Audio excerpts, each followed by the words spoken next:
Sure, Maracas makes for a great beach lime, and who can say no to a bacon shark hot off the press?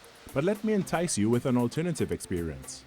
A little past our most popular beach along the North Coast Road is Zorro Trace, which takes you through Zorro Village and then onto the trailhead to these two gems that have been uncannily unsung. First stop, Zorro Waterfall.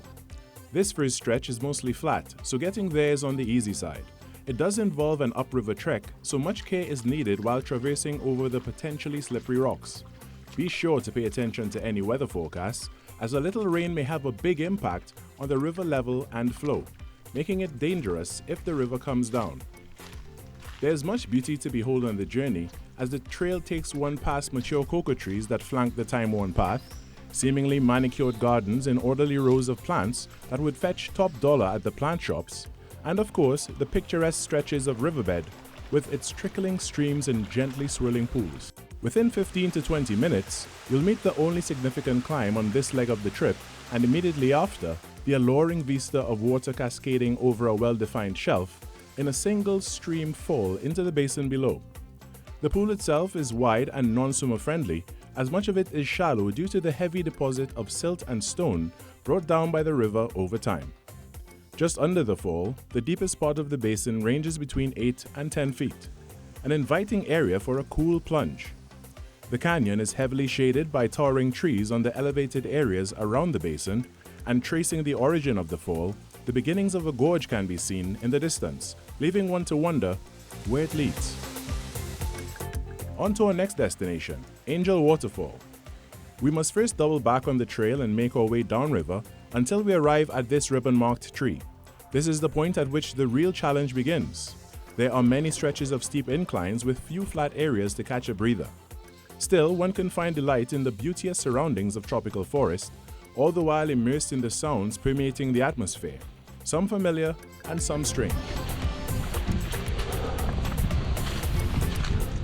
Several inclines later, an inconspicuous path to the right diverts one off the course, but not without a prize. Along a faded footpath littered with fallen fruit, the air is stained heavy with their fermented smell. Through a thicket of bushes, one can hear the sound of water approaching with each advancing step, until one meets the point at which the brook suddenly descends between smooth rock walls delicately carved over the passage of time. It is the same gorge-like feature one could scarcely see through the canyon from the Zorro Falls below. Back on the main trail, several ascents and a few descents later, the trickle of water can be heard once more, a welcome indication that the crown jewel of the journey is just within reach. At the base, a shallow pool, fed by a stream cascading down a rocky channel, and within just a few steps, the big reveal. Angel Falls, in all its glory. The origin of the spring spills over the crest like a shower. Some say it gives the illusion of an angel with its body covered by its wings when the fall is full. One level below is a pool that is the ideal respite for a weary traveler, its cool water barely reaching chest height at its deepest. Now that we're here, there is but one thing left to do. I don't know much about the myth surrounding the falls, but in that moment, under the refreshing shower of spring water, you may just find it is like a little slice of heaven. I'm Carrie Roberts, giving you a glimpse of the paradise we have right here.